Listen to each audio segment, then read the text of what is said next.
Okay మరి నాకు ఎంత ఇస్తారు? Okay right okay. So thank you sir, thank you very much. మీతో చూడడం సంతోషం. కాబట్టి ఒకసారి 3 సార్లు దేవునికి హల్లెలూయా చెప్దాం. Hallelujah hallelujah hallelujah. Very good sir.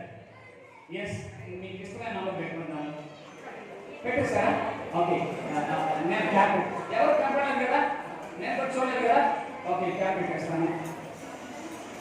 ఎందుకంటే మంచి దీనిలో ఉందో లేదో చూడండి. ఎందుకంటే కాబట్టి నన్ను మోసం చేయడానికి నన్ను వెయ్యి. ఓకే రెడీగా రైట్. ఓకే ఇది నేను చూడకుండా చెప్పేచ్చా? చెప్పేచ్చా? గట్టి క్లాస్ కొడతారు మరి నాకు ఇప్పుడు అప్పుడు నేను చూసినప్పుడు. ఓకే రెడీగా రెడీ.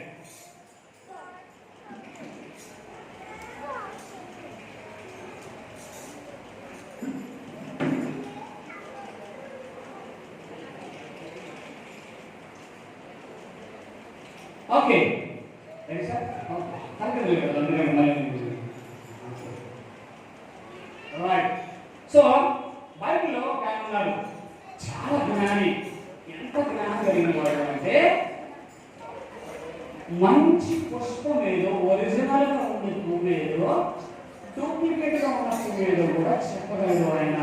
ఆయన పేరు ఏంటి అంటే సంగమన మహారాజు. ఎవరో చెప్పారు టీచర్ గారు. ఎస్ థ్యాంక్ యూ తమ్ముడు, థ్యాంక్ యూ థ్యాంక్ యూ. లేచుకోండి తమ్ముడు, లేచుకోండి. Good job. 1 2 3 4. గుడ్. కాబట్టి కొంచెం గొడవ ఎక్కువ తమ్ముడు అంటే గుడ్. బాగా చెప్పాడు ఆన్సర్. గుడ్. నేను దీన్ని చూడకుండా చెప్పేస్తున్నాను. ఇది నెంబర్ 6 చూడండి. ఓకే 6 చూడండి సార్. అయ్యాడు 6 అనా సార్? నెంబర్ 6. ఎస్ చూడగా మీకు అనుమానం, మీరు ఎలా ఊపుతున్నాడు కాబట్టి ఏదో ఉండిపోయింది దీనిలో అని అర్థమైంది. ఇప్పుడు నేను ఏమనుకుంటున్నాను అంటే అక్కడ నాలాంటి కళలతో ఉన్నటువంటి చుట్టూ వేసుకుంటూ ఒక అమ్మాయి అటు చూస్తూ ఉంది. మీరే లేచిరండి అమ్మ. వేస్తారు పక్కన అమ్మ ఈ కిటికీ ఎదురుగా, ఈ కిటికీ ఎదురుగా త్వరగా రండి. అకోషన్ క్లాస్ ఈ అమ్మాయికి బలి అనుమానం, ఇందులో ఏదో రహస్యం ఉంది. నన్ను అనుకుంటా కూర్చొని పక్కన కొట్టి గిలుతా ఉంది. నా అనుమానం వచ్చి నేను పిలిచాను అన్నమాట. ఓకేనా? మీకు ఇష్టం వచ్చిన నంబర్ తీసుకో, మళ్ళీ నాకు కనిపించకూడదు, వీళ్ళకి కూడా కనిపించకూడదు. ఓకేనా? రైట్. నేను వేసుకో.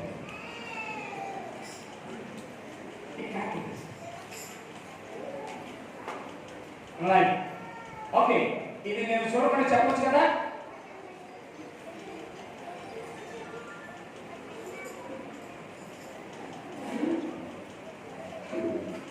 ఓకే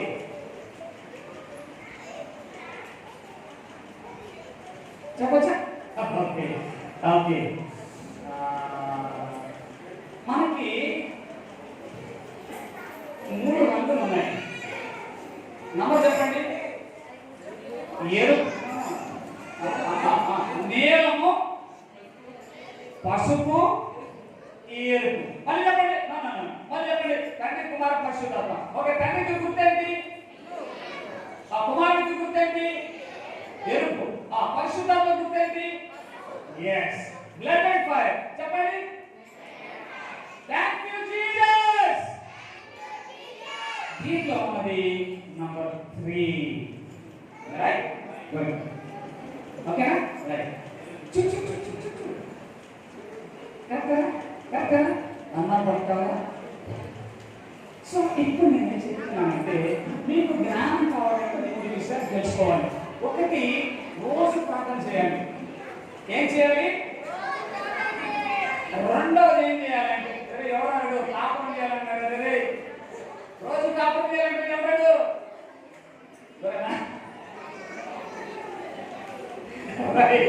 రోజు ప్రార్థన చేయాలి.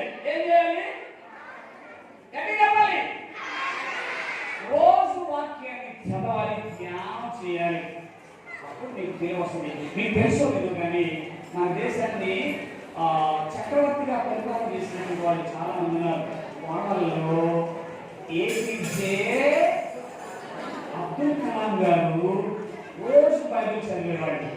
గాంధీ మహాత్ముడు అవడానికి ముందు రోజు బైబిల్ చదివేవాడు. రహస్యం. కానీ వాడు ఎంత చదవాలి తెలుసా? దేశాన్ని పరిపాలన చేయడానికి దేవుడే వారికి ఆధిక్యంగా ఇచ్చాడు. మీరు కూడా దేవుని జ్ఞానాన్ని పొందుకోవాలి అంటే, సెక్యులర్ ఎడ్యుకేషన్ లో కూడా జ్ఞానాన్ని పొందుకోవాలంటే బైబిల్ చదవాలి,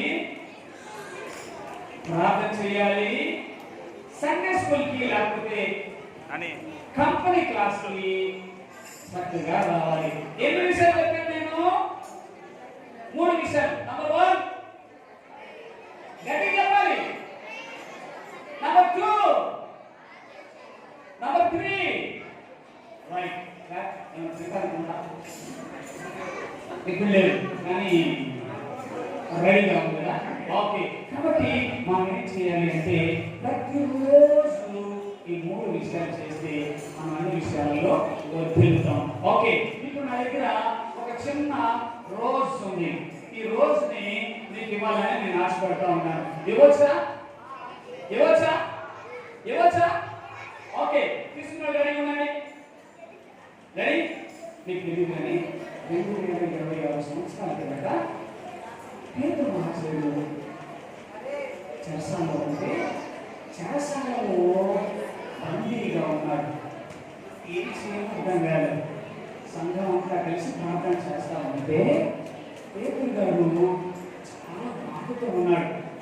ఆ సమయం నానే వచ్చిన సంఘంలో ఉన్నటువంటి ఒక అమ్మాయి, చిన్న అమ్మాయి, ఆ చిన్న అమ్మాయి పేతురుని బాగా గుర్తుపట్టేసింది. కానీ పేతురు ఎక్కడ ఉన్నాడు? చెరసాలలో ఉన్నాడు. ఆ చెరసాలలో నుండి దేవుడే తన దూతను పంపించి పేతురు గారిని ఆ రోజు నేలగదిలోకి దూరం వస్తే బయట నుండి శబ్దం వినపడుతూ ఉంది.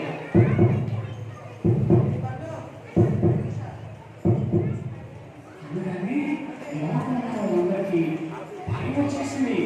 చాలా మంది మానవాళ్ళు మనల్ని చంపేస్తారు కదా. యేసయ్యే దేవుడని మనం చెప్తుంటే మనల్ని చంపడానికి రోమా గవర్నమెంట్ సంకోతులను పంపించారని పరిప్రాణాల పైనే పోతా ఉన్నాయి. అప్పుడు ఒక చిన్నది మెల్లిగా స్వరాన్ని ఉంది.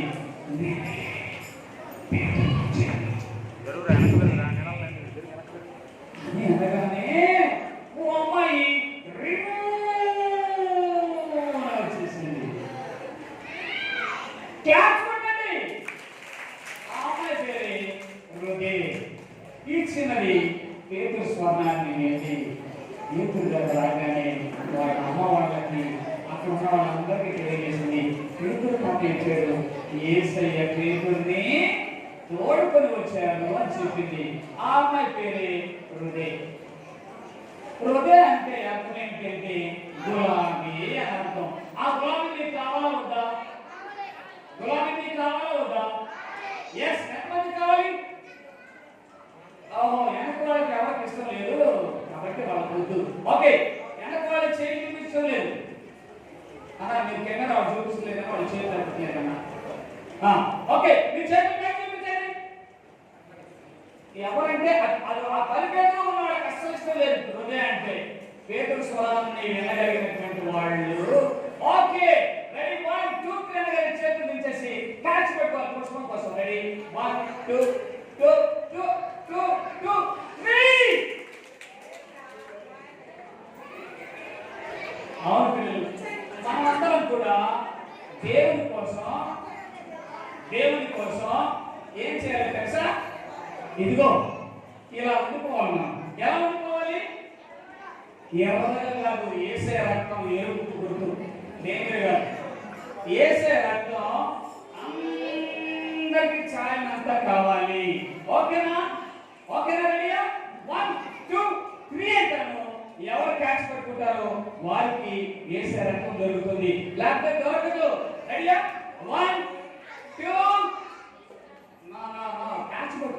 ఏసరాకి నీకు కావాలి అంటే ప్రభా నాకు సహాయం చేయమని రెండు చేతులు నిలబెట్టాలి. Okay ready? ఓకేనా? అటు చూసుకో. Okay ready? ఇలా పెట్టుకోవాలి. 1 2 3. నో 1 2 3 అనగానే రెడీ 1 2 3. ఎక్కడైతే ఇలా పెట్టుకున్నారో వాళ్ళ దగ్గరికి అరే ఇలా పెట్టుకున్నప్పుడు ఏం చేయాలి? కళ్ళు చూసుకోవాలి కదా. నువ్వు కళ్ళు తెరిసే ఉన్నావు. Right, very good. ఏసే దగ్గరికి ఇలా వచ్చినప్పుడు వినండి, ఏసే దగ్గరికి ఇలా వచ్చినప్పుడు అక్కడ ఫెయిల్ అయ్యాడు నాకు తెలుసు. అయితే నేను కూడా ఫెయిల్ అయ్యింది. అయితే మీరేం చేయాలి తెలుసా? మీరేం చేయాలి తెలుసా? ఇలా చేతులు పెట్టుకుంటే మీ దగ్గరికి ఏసే వస్తాడు. మీ దగ్గరికి ఏసే వస్తే మీరు ఏం చేయాలి తెలుసా? ఆయనతో మాట్లాడుతూ ఉంటే అన్ని సమంగా దేవుడిస్తాడు పిల్లలు. కాబట్టి మనం ఏం చేయాలంటే ఏసే ఇష్టమైన బిడ్డలుగా మనం జీవించాలంటే ఏసే మాట వినాలి. అందుకని మనకి మిషనరీ స్టోరీ ఒకటి ఉంది. మీరందరూ బొమ్మల కోసం ఎదురు చూస్తున్నారంట బాబా. కానీ ఒకటి ఏంటో తెలుసా? వాక్యం మీరు వినాలి. మీకు తెలియదన్న ఉద్దేశం కాదు, కానీ దానికోసం మనం ఎదురు చూద్దాం. కాబట్టి మనం ఏం చేద్దామంటే ఇప్పుడు చేస్తున్న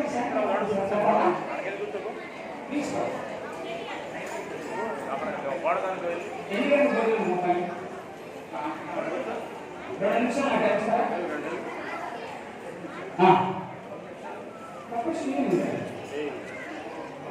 ఓకేనా? సో ఒక 2 నిమిషాల్లో మనం ఇక్కడ చదువుతున్నాం. వెళ్ళే ముందు మీకు ఒక విషయాన్ని చెప్తాను.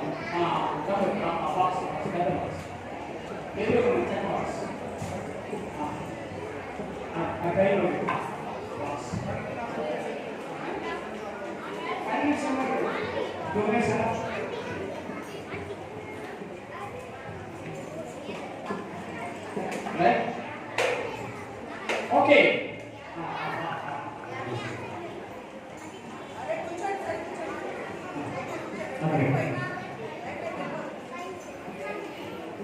ఓకే పిల్లలు, 2026 సంవత్సరాల కింద ప్రభు యేసుక్రీస్తు వారు ఈ లోకానికి వచ్చి మనలందరినీ తన రక్తం చేత కడిగి విమోచించి మనలందరినీ పరలోకం చేర్చాలని ఆయన మరలా తిరిగి 40 రోజులుగా అందరికీ కనిపించి 40 ప్రదేశాలలో నేను సజీవునని తెలియజేశారు.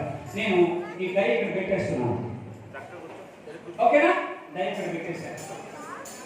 కానీ నీకు అర్థమవడానికి మళ్ళీ నేను చూపిస్తున్నాను. ఈ డై నేను లోపల పెట్టేస్తున్నాను. యేసుక్రీస్తు ప్రభువారిని అరిమత యేసుక్రీస్తు సమాధిలో ఇలా పెట్టి వాళ్ళు ఏం చేశారో తెలుసా? రాణులు వచ్చి ఇలా సమాధిని వేసేసి గట్టిగా చాలా పెద్ద పొడవైనటువంటి బండని పెట్టేశారు. యేసు ప్రభువారు 3 దినాలు సమాధిలో ఉన్నారా లేదా? ఉన్నారు కదా. ఉండి ఆయన ఎక్కడికి వెళ్ళాడు అంటే యేసు ప్రభువారికి ముందుగా చనిపోయిన వాళ్ళు ఉన్నారే, వాళ్ళు యేసు ప్రభు తెలియకుండానే చనిపోయారు. యేసయ్య వాళ్ళ దగ్గరికి వెళ్ళి సువార్తను ప్రకటించాడు. ఎన్ని రోజులు? 3 రోజులు. ఆ కాలంలోకి వెళ్ళి సువార్తను ప్రకటించి 3వ దినాన వారందరినీ పరదేశకు చేర్చి మరలా తిరిగి ఆయన లేపబడ్డాడు. ఆయన ఈ ప్రక్కన్నాడా? ఈ ప్రక్కన్నాడా? ఈ ప్రక్కన్నాడా? ఈ ప్రక్కన్నాడా? ఓహో, ఓకే. ఈ ప్రక్కన్నాడా? ఈ ప్రక్కన్నాడా? ఓకే. నేను ఎటు కదిలిస్తే అక్కడ అనుకుంటున్నారు కదా. చూద్దాం ఇప్పుడు ఎక్కడ ఉన్నాడు. ఆయన ఇటుపక్క లేడు,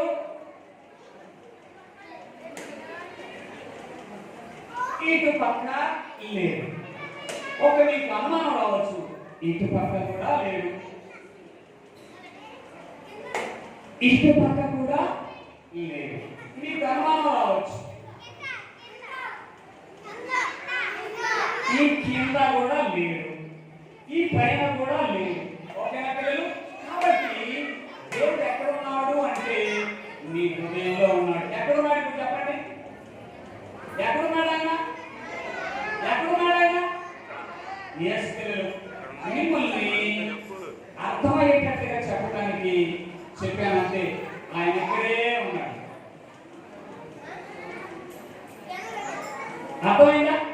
రైట్. కాబట్టి ఆయన ఎక్కడికి వెళ్ళడు, నీ హృదయంలో ఉంటాడు, నా హృదయంలో ఉంటాడు. నీ హృదయంలో ఉంటే నువ్వేం చేయాలో తెలుసా? మోకరించి ప్రార్థన చేస్తే నీ హృదయంలోకి యేసయ్య వస్తాడు. ఆయన వస్తాడు కాబట్టి నువ్వేం చేయాలో తెలుసా? ఇక్కడ చూడండి, మీ అండ్ మై క్రియేటర్. నేను నా సృష్టికర్త. సృష్టికర్త కనుక నీ హృదయంలో లేకపోతే నువ్వు ఎలా ఉంటావు? అందంగా ఉండదు, కష్టం ఉంటుంది, ఎండిపోయిన స్థితిలో ఉంటావు. ఓకే, నీవు నీ క్రియేటర్ని జ్ఞాపకం చేసుకుంటూ ఉంటే నీ జీవితం ఎలా ఉంటుంది? క్లాస్ చెప్పాలి.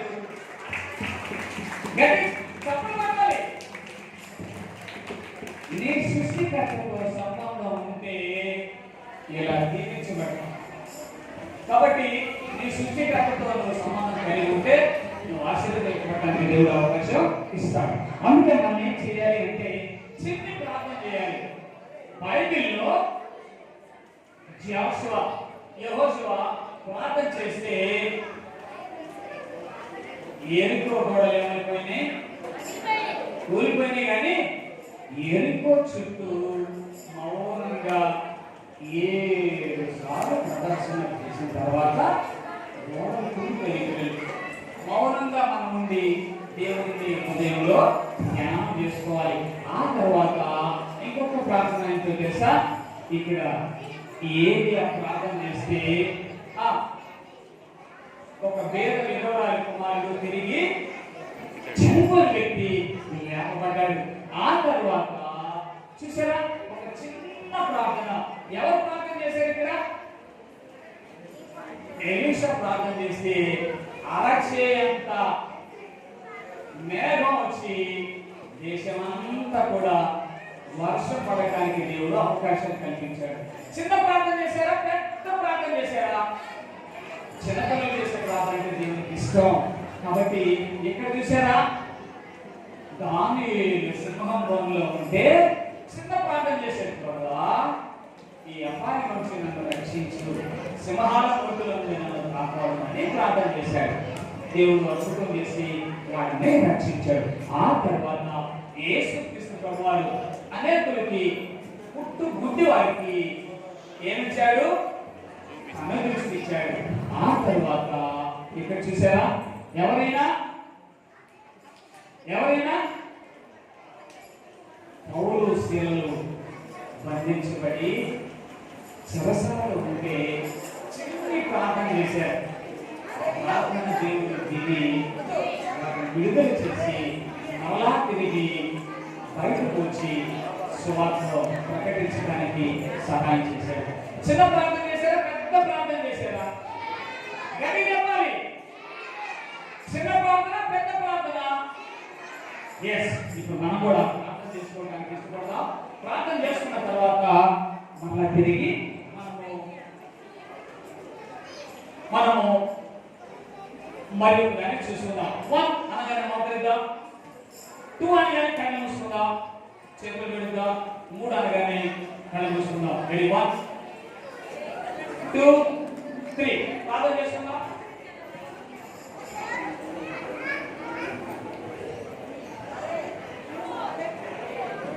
ప్రార్థన చేసుకుందాం. అందరి కలిపి మాట్లాడకూడదు.